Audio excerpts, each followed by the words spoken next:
Hello friend.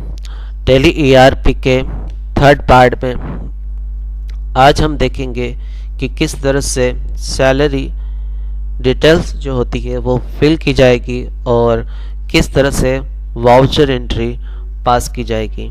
तो चलते हैं टेली ईआरपी में। सबसे पहले हम टेली ईआरपी को ऑन रखेंगे और आप अपनी कंपनी में वर्क करेंगे और पैरोल इन्फो जो कि गेटवे ऑफ टेली में आपको मिलता है उसके अंदर इंक्लूड होंगे। इसके बाद आप देखेंगे आपको एक ऑप्शन सैलरी डिटेल के नाम से मिलता है, उस पर आप इंटर करेंगे। उसके बाद आप सैलरी डिटेल्स में क्रिएट पे इंटर देंगे। उसके बाद आपसे ये पूछेगा लिस्ट ऑफ ग्रुप या एम्प्लॉय, आप मतलब किसके लिए सैलरी डिटेल फिलअप कर रहे हैं। तो आप एम्प्लॉय की सैलरी डिटेल फिलअप करते हैं, इसलिए आप एम्प्लॉय का नाम सेलेक्ट करेंगे और इंटर देंगे।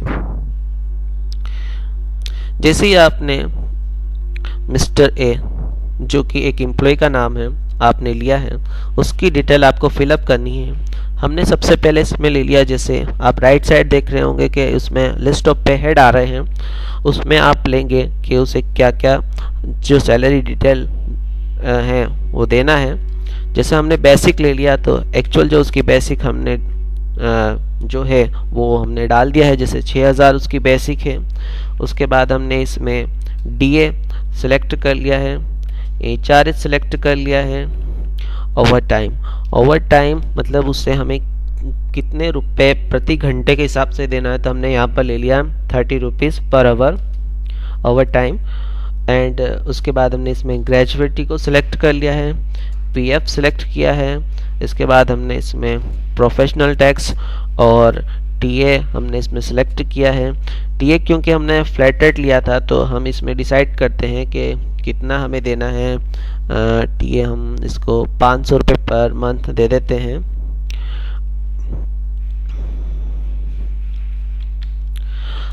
ठीक है, इस तरह से ये जो सारे पे हेड है वो हम सेलेक्ट कर लेते हैं और एंड ऑफ लिस्ट करेंगे। याद रखिए पे हेड कंपनी क्या पे कर रही है उसके हिसाब से ही लीजिएगा। ऐसा नहीं कि कोई पे हेड किसी वर्कर के लिए यूज़ नहीं हो रहा है और आप उसे सिलेक्ट कर लें।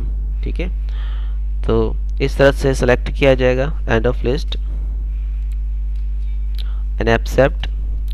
इसी तरह से हम नेक्स्ट के लिए भी इंफॉर्मेशन फिलअप कर सकते हैं। जैसे हमने ले लिया नेक्स्ट मिस्टर बी और इसकी भी हम सारी इंफॉर्मेशन फिलअप करेंगे। इसमें हम इसको एक काम करते हैं 8000 बेसिक जो है वो डाल देते हैं। उसके बाद में हमने इसमें डीए लिया है, ग्रेजुएटी एचआरएच सेलेक्ट किया है, ओवर टाइम भी हम इसमें डाल देते हैं 30 रुपीज़ पर आवर। उसके बाद में हमने पीएफ ले लिया है, प्रोफेशनल टैक्स और टीए हम इसमें इनको दे रहे हैं 700 पर मंथ। तो इस तरह से जो सैलरी डिटेल है फिलअप की जाती है और फिर एंड ऑफ लिस्ट। ये आपसे कुछ चीज़ें इसलिए नहीं पूछी उसने आपसे डीए या एचआरए, क्योंकि कुछ आपने जब पे हेड बनाए थे तो उसमें आपने कंप्यूस्ड वैल्यू लिया था, मतलब कंप्यूटर ऑटोमेटिक कैलकुलेट करेगा, कंप्यूटराइज। ठीक है, इसको एक्सेप्ट कराते हैं। इसके बाद आप एस्केप का यूज़ करते हुए बाहर आ जाएंगे।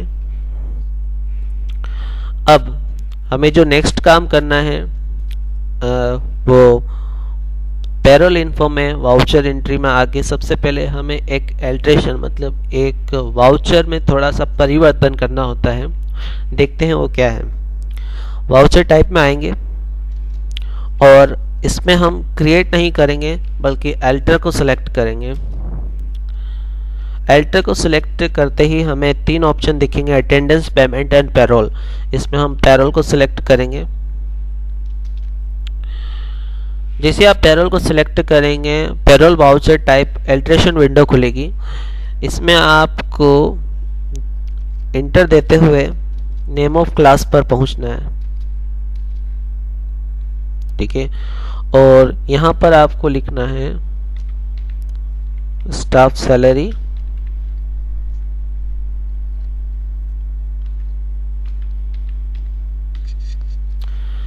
आपने यहाँ पर लिखा स्टाफ सैलरी और आप इंटर देंगे।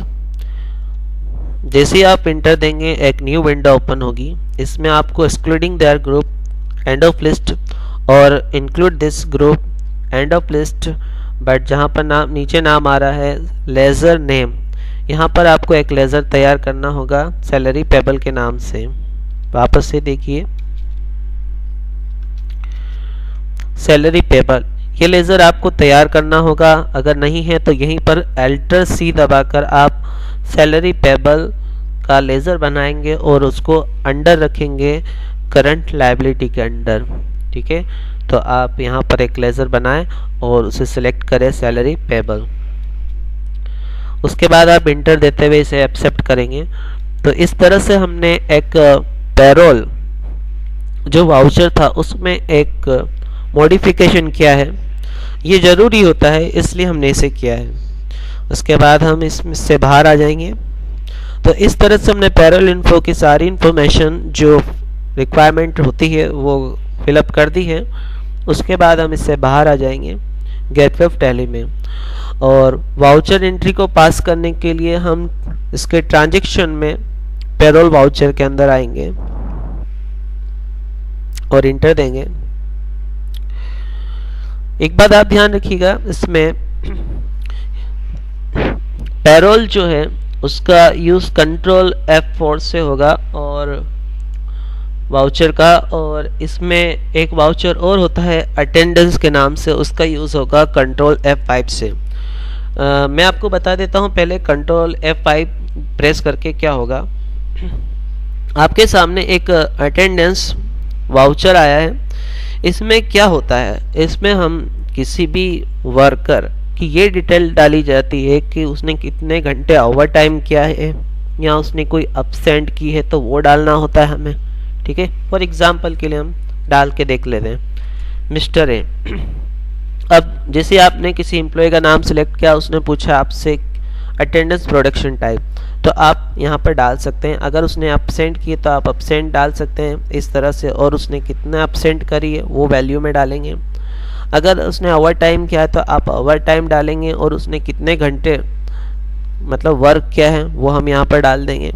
ठीक है, अगर उसने सिक लीव का यूज़ किया है तो हम वो डालेंगे, और उसमें यहाँ पर वैल्यू में कितने सिक लीव का यूज़ किया है वो डालेंगे।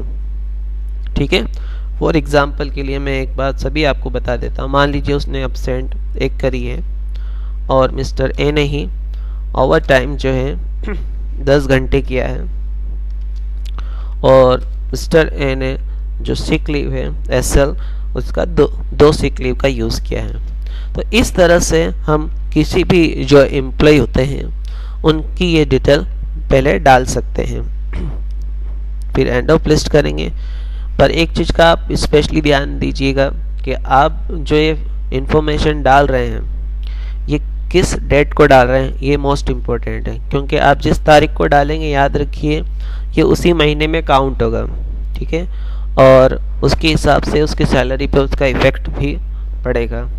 तो आप इस तरह से इंफॉर्मेशन डाल के उसे एक्सेप्ट करा सकते हैं। हम एक्सेप्ट में अभी नहीं करा रहा हूँ, मैं आपको बताने के लिए मैंने इसके अंदर कुछ डिमोट बनाए थे। उसके बाद हम सबसे मेन जो है पेरोल वाउचर, इसके अंदर हम कंट्रोल F4 का यूज़ करते हैं।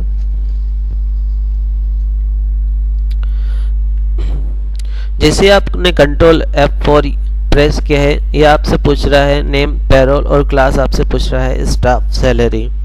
ये जो नेम ऑफ क्लास हमने पेरोल वाउचर में जाकर तैयार की थी ये वही पूछ रहा है, और हम इसे सेलेक्ट कर लेंगे। जैसे हमने सेलेक्ट किया है तो ये आपसे जो लास्ट में लिस्ट ऑफ कैटेगरी जो बता रहा है एम्प्लॉय और प्राइमरी कॉस्ट कैटेगरी, यहाँ पर आपको ऐसा कुछ भी सिलेक्ट नहीं करना है। यहाँ पर आपको एल्टर ए का यूज़ करना है। ये शॉर्टकट की है payroll auto fill up dialogue box की। जैसे ही आप एल्टर ए प्रेस करेंगे, ये प्रोसेस 4 पूछ रहा है सैलरी। हम सैलरी की प्रोसेस कर रहे हैं। फ्रॉम टू का मतलब होता है आप कब से कब तक की सैलरी दे रहे हैं एक्चुअल में। ठीक है, तो आप ये तारीख सिस्टमेटिक फिलअप करेंगे। मैं यहाँ पर आपको क्योंकि एक्चुअल मेरा एजुकेशनल मोड सॉफ्टवेयर है, ये तारीख एक्सेप्ट नहीं कर रहा होगा 30, इसलिए मैं इसे ही अभी चेंज कर देता हूँ, 1514 कर देता हूँ। पर आप याद रखिए आप सिस्टमेटिक ही लें। जैसे आपको 1 महीने की सैलरी बनानी है तो आप 1 अप्रैल से ठीक है 31 अप्रैल तक लें या 30 अप्रैल लें। ठीक है, मतलब सिस्टमेटिक आप इसमें फ्रॉम टू का यूज़ करें। एम्प्लॉय कैटेगरी में हम लेंगे एम्प्लॉय, क्योंकि हम सैलरी जो फिलअप कर रहे हैं वो एम्प्लॉय की कर रहे हैं। फिर एम्प्लॉय ग्रुप मतलब आप किस डिपार्टमेंट की सैलरी तैयार करें। आप चाहे तो इंडिविजुअल भी बना सकते हैं, चाहे तो सबकी एक साथ ऑल आइटम का यूज़ करते हुए सबकी एक साथ भी बना सकते हैं, या पार्टिकुलर डिपार्टमेंट वाइज भी बना सकते हैं। मैं यहाँ पर एक पार्टिकुलर डिपार्टमेंट वाइज बना रहा हूँ। मैं अकाउंट की सैलरी डिटेल फिलअप कर रहा हूँ। मैंने अकाउंट सेलेक्ट किया है और जैसे मैंने अकाउंट लिया है आप देखेंगे कि इसके अंदर जो सारी इन्फॉर्मेशन है फिलअप हो चुकी है।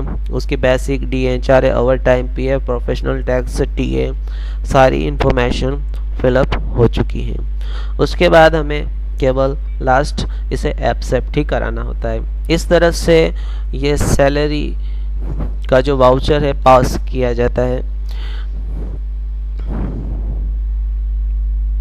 ठीक है, इसको हम एक्सेप्ट करा देते हैं।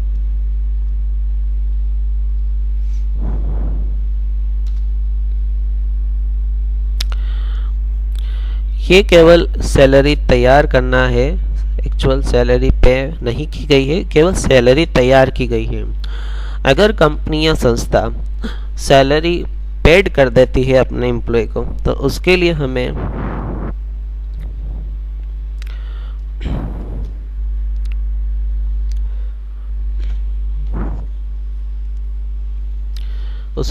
पेमेंट वाउचर में ही आना होगा। क्योंकि आप देखेंगे सैलरी बनाने के बाद में आपके बैलेंस शीट में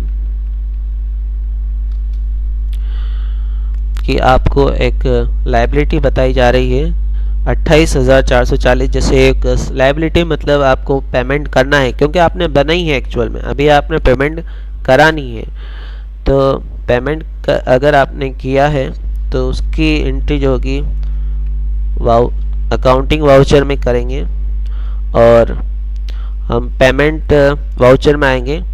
यहाँ पर आपको लेना है अगर आपने कैश पेमेंट किया है तो हम यहाँ पर कैश लेंगे और बैंक के थ्रू किया है तो बैंक लेंगे। उसके बाद हम यहाँ पर लेंगे इस जो हमने क्लास तैयार करी, क्लास के अंदर जो हमने एक लेज़र सेलेक्ट किया था सैलरी पेबल, वो हमें यहाँ पर सेलेक्ट करना है और जो भी पूरी अमाउंट है हमें यहाँ पर डालना है 25,336। ये फिलअप करने के बाद ही आपसे पूछेगा कैटेगरी। ठीक है, तो हम यहाँ पर एम्प्लॉय ले लेते हैं और उसके बाद ही आपसे पूछेगा नेम ऑफ एम्प्लॉय, तो हम यहाँ पर ले लेते हैं अकाउंट। ठीक है, और इस तरह से ये जानकारी फिलअप हो जाएगी। नेम ऑफ एम्प्लॉय में हमने अकाउंट इसलिए लिया, हम चाहें तो इसमें मिस्टर ए भी ले सकते थे, मिस्टर बी करके अलग अलग भी भर सकते थे, पर हमने यहाँ पर अकाउंट ही ले लिया है। और उसके बाद हम यहाँ पर इसको एक्सेप्ट करा देते हैं। इस तरह से आपने पेमेंट का जो वाउचर है वो भी पास कर दिया है। ये तब पास करेंगे जब एक्चुअल पेमेंट हो चुका हो। उसके बाद आपको जो भी जो प्रिंट निकालना हो आपको, आप डिस्प्ले में जाके पेरोल रिपोर्ट, आपको एक ऑप्शन मिलेगा, उसको पे एंटर देंगे। उसमें स्टेटमेंट ऑफ पेरोल आपको मिलेगा, उसमें आपको सारी इन्फॉर्मेशन मिलेगी, जैसे पे स्लिप जो आप सिंगल पे स्लिप निकालना चाहें किसी भी पर्सन की तो आप निकाल सकते हैं। जैसे आपने देखा मैंने मिस्टर ए को सिलेक्ट किया है, और आप चाहें इसकी प्रिंट निकालना चाहें तो आप अल्टर पी का यूज़ करके निकाल सकते हैं। आप इसमें मल्टीप्ले स्लिप और pay sheet payroll statement, payment advice, payroll register, employee profile. आप सारी इन्फॉर्मेशन की जो भी आप रिपोर्ट देखना चाहें देख भी सकते हैं और प्रिंट भी निकाल सकते हैं। तो इस तरह से पेरोल का वर्क टैली ERP 9 में किया जाता है। आप इसकी एक्सरसाइज करें और यूज़ करके देखें। आई होप आपसे होगा। और आप इस वीडियो को अगर लाइक करते हैं तो प्लीज़ सब्सक्राइब करें और शेयर करें ज़्यादा से ज़्यादा। Thank you for watching payroll accounting in tally ERP।